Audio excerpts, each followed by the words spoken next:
बिस्मिल्लाहिर्रहमानिर्रहीम, अस्सलाम वालेकुम। आज दिन भर के साथ मैं हूं हसीब खान। नाज़रीन, आज के प्रोग्राम में 3 अहम इशूज पर बात करेंगे। हुकूमत मुखालिफ बनाई जाने वाली पीडीएम ने एक बार फिर हुकूमत के लिए मुश्किल खड़ी कर दी है। जुलूसों और एहतजाजी मुजाहिरों का ऐलान कर दिया है, जबकि दूसरी जानिब जहांगीर तरीन ग्रुप के नज़ीर चौहान ने वज़ीर आज़म के मुशीर एहतसाब शहजाद अकबर पर क्या इल्जामात लगाए हैं, ये भी प्रोग्राम का हिस्सा होंगे। और तहरीक इंसाफ के रहनुमा हलीम आदिल शेख ने कहा है कि कच्चे के डाकू पक्के डाकू से इस्तेमाल हो रहे हैं। पाकिस्तान डेमोक्रेटिक मूवमेंट ने पाकिस्तान पीपल्स पार्टी और एएनपी को पार्लियामेंट में साथ मिलाने का फैसला कर लिया है, जबकि एक मरतबा फिर मुल्क भर में जुलूसों और एहतजाजी मुजाहिरों का ऐलान किया गया है। पीडीएम सरबराही इजलास में नून लीग के इस्लामाबाद सेक्रेटेरिएट में हुआ, जिसकी मेजबानी मुस्लिम लीग नून ने की और सदारत सरबराह पीडीएम फजलुर रहमान ने की। इजलास में शहबाज शरीफ, मरियम नवाज, शाहिद खाकान अब्बासी, एहसन इकबाल, आफ्ताब शेरपाव, महमूद खान अचकजई और दीगर ने शिरकत की। इजलास में मुल्की सियासी सूरत हाल और पीडीएम की हिकमत अमली पर मुशावरत हुई और पीपल्स पार्टी और एएनपी की वापसी से मुतालिक मामला भी ज़ेरे गौर लाए गए, जबकि इजलास के दौरान ये फैसला किया गया कि पीपल्स पार्टी और एएनपी को पार्लियामेंटेरियन साथ मिलाया जाएगा। बजट इजलास में अपोजिशन जमातों ने मिलकर मुखालफत का फैसला किया है और जाली हुकूमती अदाद शुमार बेनकाब करने का भी फैसला किया गया है।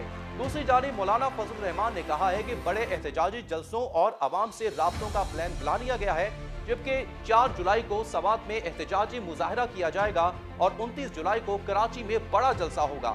जबकि मौलाना फजलुर रहमान ने कहा कि 14 अगस्त को यौम आज़ादी मनाएंगे और ये पावर शो इस्लामाबाद में होगा। पीडीएम सरबराह ने कहा कि इजलास के दौरान पीपल्स पार्टी और एएनपी के हवाले से कोई गौर नहीं हुआ, जबकि पीपल्स पार्टी हमारे साथ नहीं है। पीपल्स पार्टी अगर पीडीएम की तरफ रुजू करना चाहती है तो हमें इंतजार होगा, जो भी फैसले होंगे मशावरत से होंगे। इस मौके पर मरियम नवाज ने इतना ही कहा कि जिस मौक़िफ़ का मौलाना ने इजहार किया वही मौक़िफ़ नवाज शरीफ का भी है। जबकि पाकिस्तान डेमोक्रेटिक मूवमेंट के मुश्तरका इजलास के बाद पीडीएम रहनुमाओं की मुश्तरका प्रेस कॉन्फ्रेंस पर रद्द-ए-अमल देते हुए शेर रहमान का कहना था कि हम किसी ऐसे इत्तेहाद का हिस्सा नहीं बन सकते जो हमें डिक्टेशन दे। पीपल्स पार्टी पीडीएम के ओहदों से मुस्ताफी हो चुकी है। पीपल्स पार्टी पीडीएम के ओहदे छोड़ चुकी है। ऐसे किसी इत्तेहाद का हिस्सा नहीं बनेंगे जो हमें डिक्टेट करे। साथ साथ शेर रहमान ने यह भी सवाल उठाया कि क्या अब तक पीडीएम वालों ने असम्बलियों से इस्तीफे दिए हैं। शेर रहमान का कहना था कि हमने पीडीएम क़यादत के सामने अपनी शराइत पेश कर दी हैं। हम पीडीएम के पास क्यों जाएं? इत्तेहाद की बानी पीपल्स पार्टी है और हम किसी सियासी जमात को नहीं बल्कि अवाम को जवाब दें हैं। शेर रहमान साहिबा ने कहा कि पीपल्स पार्टी आज़ाद सियासी जमात है और पार्लिमानी सियासत पर यकीन रखती है। हमें पीडीएम में शमूलियत की पेशकश जरूर की गई, मगर हमारी तरफ से किसी से वापसी की दरख्वास्त नहीं की गई। एक मंसूबा बंदी के तहत ऐसे वक्त में पीडीएम में दरार डाली गई जब हम मंजिल के बहुत करीब पहुंच चुके थे। बढ़ते हैं अगले इशू की जानिब। नज़ीर चौहान के खिलाफ मुकदमा हुकूमत के लिए नए बहरान को जन्म देने के मुतरादिफ है। तरीन ग्रुप की जानिब से ये बात की गई है। तर्जुमान तरीन ग्रुप ने मुशीर दाखिला शहजाद अकबर की जानिब से एमपीए नज़ीर चौहान पर मुकदमे के इंदराज पर सख्त रद्द-ए-अमल देते हुए कहा है कि ये इक़दाम मसाइल में घिरी हुकूमत और पीटीआई के लिए एक नए बहरान को जन्म देने के मुतरादिफ है। तर्जुमान तरीन ग्रुप का यह भी कहना है कि शहजाद अकबर की जानिब से ये इक़दाम काबिल मुज़म्मत है। तरीन ग्रुप अगर कोई मसला था तो उसे बातचीत के जरिए हल भी किया जा सकता था।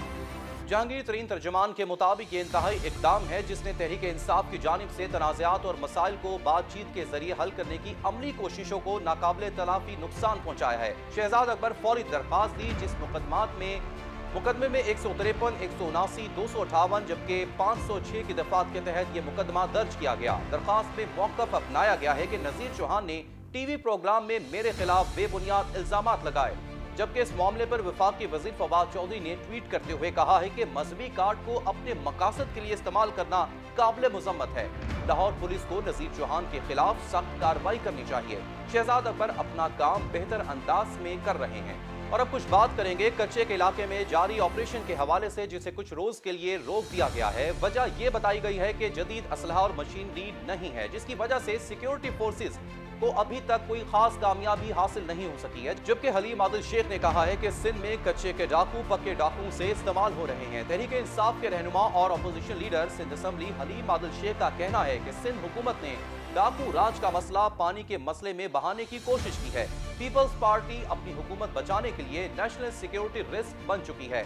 कराची में प्रेस कॉन्फ्रेंस करते हुए हलीम आदिल शेख का ये भी कहना था कि सिंध में 13 साल से मुआशी डाकू राज कर रहे हैं। सिंध में डाकू राज ने 7,780 अरब रुपए खा लिए हैं। हलीम आदिल शेख ने यह कहा कि शिकारपुर में डाकू आजाद हैं, बख्तरबंद गाड़ियों पर चढ़कर वीडियोस बना रहे हैं और सेठ की रिट को चैलेंज भी किया जा रहा है।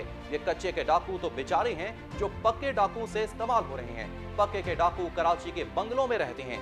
उनका कहना था कि अगर आप कहते हैं कि 8 डाकू मारे गए हैं तो उनकी तस्वीर दिखाएं, बताया जाए कि डीआईजी और एसएसपी को क्यों हटाया गया, जबकि वजीर आला शिकारपुर गए तो उनके साथ कोई एमएनए या एमपीए क्यों नहीं गया। आज भी कहता हूं कि मौजूदा आईजी सिंध को हटाकर एडी ख्वाजा को लगा दिया जाए। सिंध में पीपल्स पार्टी का आईजी लगा हुआ है और कच्चे के इलाके में ये ऑपरेशन भी बहुत जल्द क्लियर हो जाएगा। नाज़रीन, आज दिन भर से दीजिए इजाजत। अल्लाह निगहबान।